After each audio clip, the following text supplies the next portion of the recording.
fresh meat. Oh, welcome to the best horror movie you never saw, where we get the opportunity to shine a light on the horror movies that you may have missed, haven't seen in a while, or just plain forgot about. On this episode, we take a look at John Carpenter's Prince of Darkness, starring Donald Pleasence, Victor Wong, Jameson Parker, Alice Cooper, and Lisa Blunt. The film is the second installment in what John Carpenter has called his Apocalypse Trilogy, which began with The Thing in 1982 and concludes with The Mouth of Madness in 1994. John Carpenter's list of accomplishments are usually measured by 1978's Halloween, followed by The Thing, and then it's a bit of a choose-your-own-adventure as to what else represents Carpenter at his best. Perhaps The Fog is our jam, or maybe it's Christine. The interesting thing about Carpenter's filmography, particularly in the 80s, is that opinions differ on what is his best film post The Thing among horror fans, but Prince of Darkness is a movie that needs to be strongly considered as a high point of his career. I would argue that it gets lost in the shuffle between Big Trouble in Little China and They Live, but it's a strong contender, and we're going to explore why this film is a horror movie you need to get reacquainted with.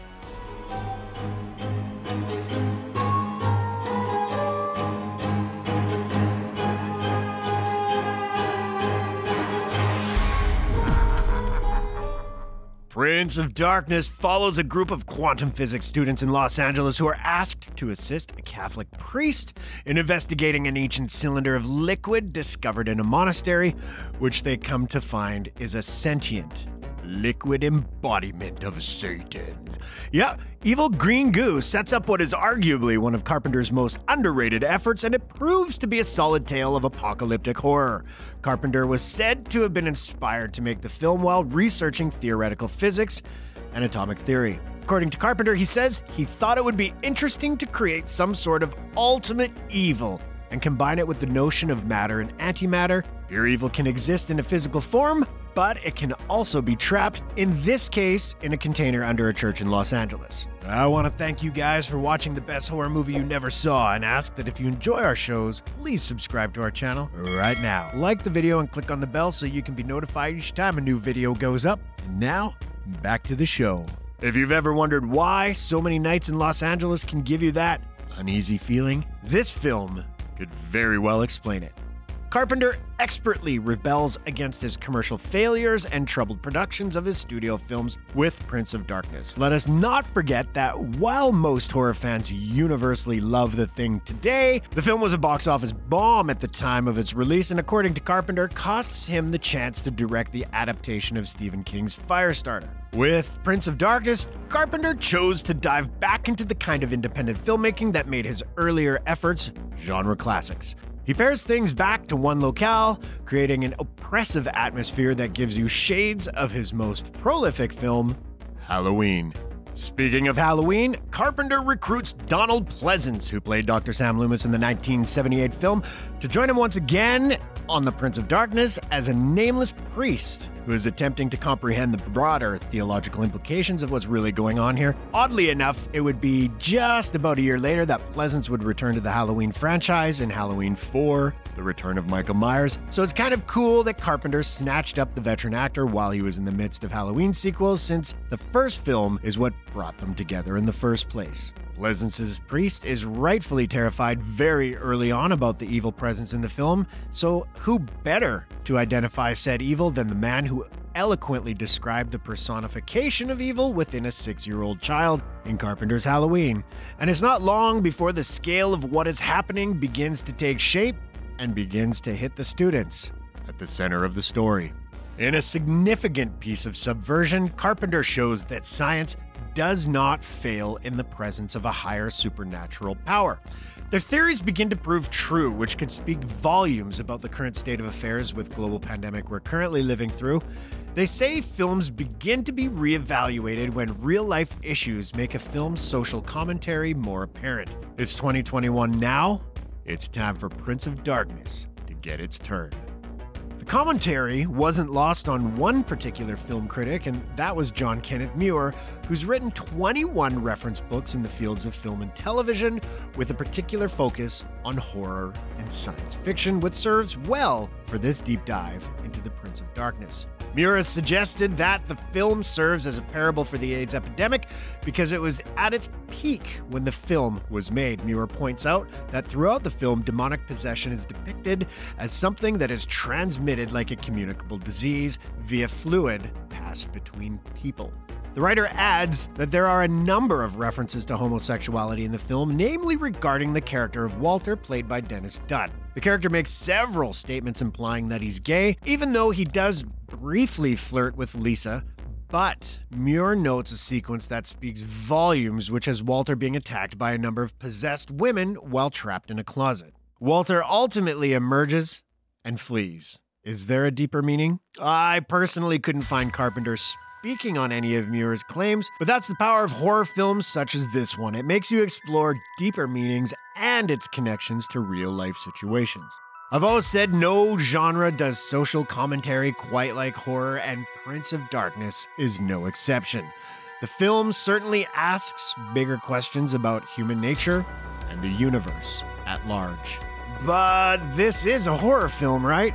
Along with that social commentary, we need some splendidly horrific visuals to also drive the story, and Carpenter doesn't skimp on anything. The imagery is certainly strong and ranges from low-key and creepy, with water dripping upwards, hundreds of crucifixes surrounding a bottled Satan, and the axe-to-the-head grisliness that gore fans will definitely enjoy. The worm cup, the bug man, the homeless zombies, oh, and a legit axe to the head. The Thing proved that Carpenter could give us visceral thrills through some defining practical effects of the time, and Prince of Darkness doubles down on that fact. Despite the imagery being strong, Carpenter is always at his best when he's utilizing atmosphere and tension. The oppressive nature of the world Carpenter is creating feels even more isolating because fighting against the ultimate evil seems so futile in a world so lost. So how do you outrun it as it's closing in on you? Carpenter makes the film like a physical manifestation of this feeling, and it's an unrelenting experience.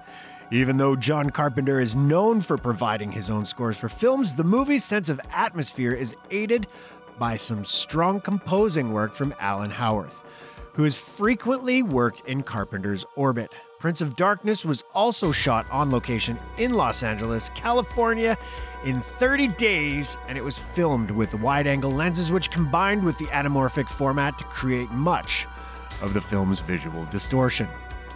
Before we get into the film's impact then and now, I would be remiss not to mention how rocker Alice Cooper got involved with this project. Executive producer Shep Gordon was also manager to the singer and suggested Cooper record a song for the film. The song that Cooper wrote for this movie was titled Prince of Darkness, and it can be heard briefly when Cooper, who is playing one of the homeless zombies, kills Etchison. Cooper let them use the impaling device from his stage show for the scene, which makes the moment all the more iconic. Let's face it, if I have to choose which Alice Cooper horror movie cameo rules to root for over this, or Freddy's Dead: The Final Nightmare, Prince of Darkness wins by a long shot. The Prince of Darkness opened October 23rd, 1987 in second place with a gross of $4.6 million. The Carpenter film had to settle for second as another very different tale of horror was dominating the box office at the same time. Fatal Attraction was in its sixth consecutive week at number 1 when Prince of Darkness was released, and a jilted, crazed Glenn Close proved to be scarier to moviegoers than Satan in a bottle. Prince of Darkness ultimately ended its run with $14.1 million, which was respectable due to its reported $3 million budget, but not spectacular. A run like this practically sets the film up for being rediscovered down the road. Reviews at the time were a bit negative for Prince of Darkness. Rotten Tomatoes has the film rotten at 58%, with 36 reviews counted, but a lot of the reviews were submitted in more recent years. The consensus reads, Prince of Darkness has a handful of chillingly clever ideas, but they aren't enough to put John Carpenter's return to horror at the same level as his classic earlier outings. Everyone from Roger Ebert to the Washington Post to the New York Times came down on this film, citing a lack of characters worth caring about and an overall cheesy experience. However, Time Out magazine gave the film a positive review and called it engrossing, while adding the claustrophobic terror generated by fluid camera work and striking angles leads to a heart-racing climax. Thank you, Time Out magazine, for seeing what horror aficionados clearly see when they watch the film. Prince of Darkness, like many of Carpenter's films, has went on to have a cult following, and some critics have reassessed the film as one of his best. In 2004, writer Jim Emerson called Prince of Darkness an undervalued horror film and went on to say, and I quote, "What makes me goosepimply about Prince of Darkness is its goofy but ingenious central conceit and its truly surrealistic imagery." This view of the film has continued to gain traction over the years as more people discover the film. In September 2013, the film was released by Scream Factory on Blu-ray and DVD in a superb collector's edition that is a must-have for horror fans, as its special features go further into the making of the film and provide some interesting insight. Want that 4K experience? They got you covered. Scream Factory issued their own 4K release of the film in January this year. Prince of Darkness is a sublime example of crushing horror at its finest, but it also succeeds because it's a very human film as well. The way it explores human nature runs much deeper than what was explored in horror at the time. One could say there's a mess of elements going on in Prince of Darkness as it runs from a high-concept philosophy to B-movie machinations, but what sticks to me the most is that unlike other horror films that make you want to check that noise in the closet or in your back seat, Prince of Darkness makes you check yourself.